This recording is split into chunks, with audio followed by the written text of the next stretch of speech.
I think they're just acting in their own interests. I'm sorry, I don't see out on that. This is just so messed up. I'm not even talking about it, You bring up the idea of universal healthcare, someone shouts socialized medicine, and you think, socialized? Ah! But Mr. Moore points out quite well, we've socialized a lot of things. We have, socialized post office. For your mail anyway. I guess in the terms of FedEx, that's private, whatever.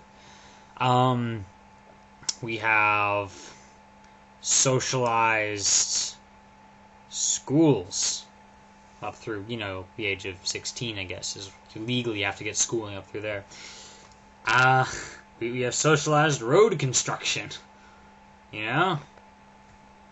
We have socialized fire departments. And when I was on a tour, I think it was in Philadelphia a few years ago, they talked about how there was a time in which the fire departments were not owned by the government, but rather they were owned by private companies. And what you do is you buy fire insurance, and you put this sign in front of your house, like this marker, like on the wall of your house facing the street, for which company or companies you would hire to protect your house from fire. And so, it would get to this house goes on fire, and it's like, oh, wait, they're protected by ABC fire insurance, and, hey, I work for XYZ fire insurance, so I'm just going to stand here and let it burn. I remember we were hearing about this from the tour guide, and we started laughing. That's so crazy. Someone's house is on fire, you go put it out, regardless of who they may or may not have paid. But that ridiculous idea is exactly how we approach healthcare. Some guy's dying. Oh, well, not on my insurance plan, says the doctor. You're not on my insurance plan. I'm going to stand here and let you die. And it's not because the doctors are sadistic. That's the way they make their living. That's the way the system works. As is with so many bad things in the world.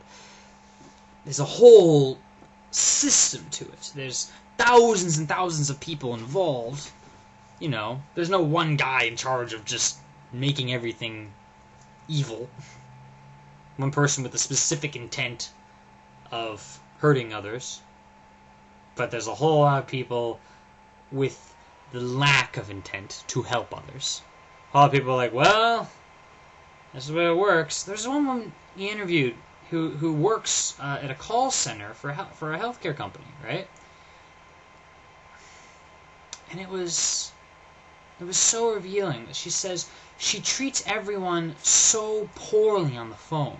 Just snaps at them and everything. Because she doesn't want to get to know them. Because if she knows them, she might care about them. And if she cares about them, she can't have her job anymore.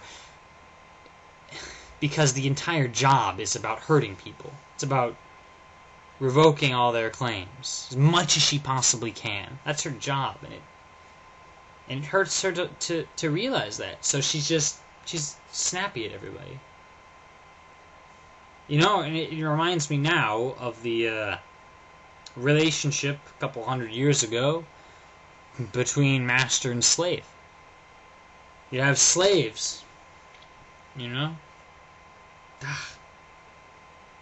Took us so long to get rid of slavery, too. But anyway, you'd have slaves and, so I've heard anyway, so I've seen in movies and stuff, you wouldn't, look them in the eye very much.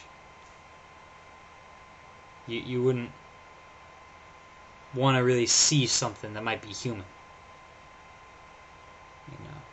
You go do that, and you would go and do it, and you try and convince yourself that that's right, Try and convince yourself that somehow this is how it's supposed to work.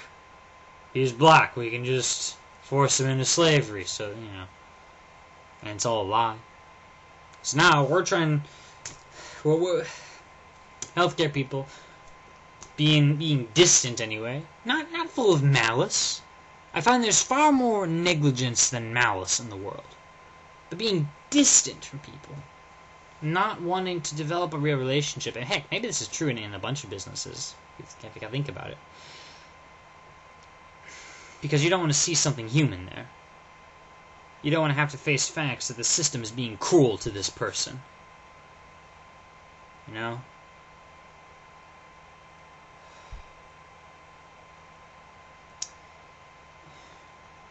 So you try and convince yourself this is the way it's supposed to work, that anything else is socialized medicine. You know, maybe my international audience does not realize that in America, just saying the words socialism or communism just sets off alarms. You know, we don't want anything that sounds like communism because we spent the last 50 years fighting communism, you know, until, you know, the Soviet Union collapsed, and now we are a problem with terrorism. Speaking of terrorism, and here's a spoiler alert for the movie. The guys at Guantanamo Bay, the people who, at least supposedly, are the worst of the terrorists. And I say supposedly because a great number of them actually haven't gotten a fair trial yet. I'll be posting a video on that later. The people who are decreed as being the worst of the worst that we've ever put in prison. These people have free healthcare. And Michael Moore finds people who are rescue workers on 9/11. People who dug through the rubble looking for anyone that might be still alive. Finding a few people. And you know, they inhale so much smoke over the few months that they, years later, develop severe respiratory problems, right, in their lungs. And they can't get coverage. They can't get coverage.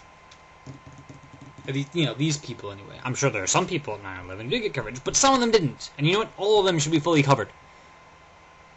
People universally called heroes.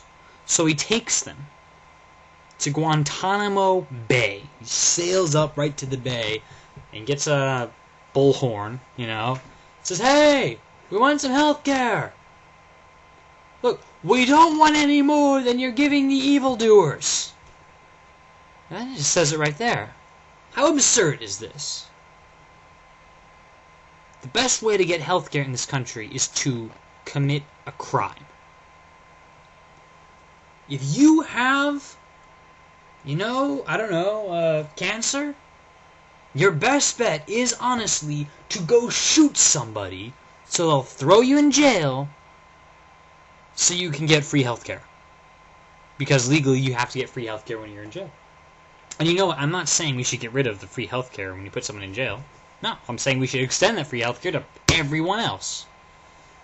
It's ridiculous in that, you know, every other country's done this. It'd be one thing if you said to me in theory, you know, if we were the first to ever come up with this, like, hey, what if we did universal healthcare? I'd be like, I don't know, you know. If you said to me, oh, the HMOs, they have so much bureaucracy, let's put the government in charge. And I'd say, well, you know, the government would bring more bureaucracy. And heck, perhaps our current American government would bring more bureaucracy, but we can deal with that through our votes anyway, right?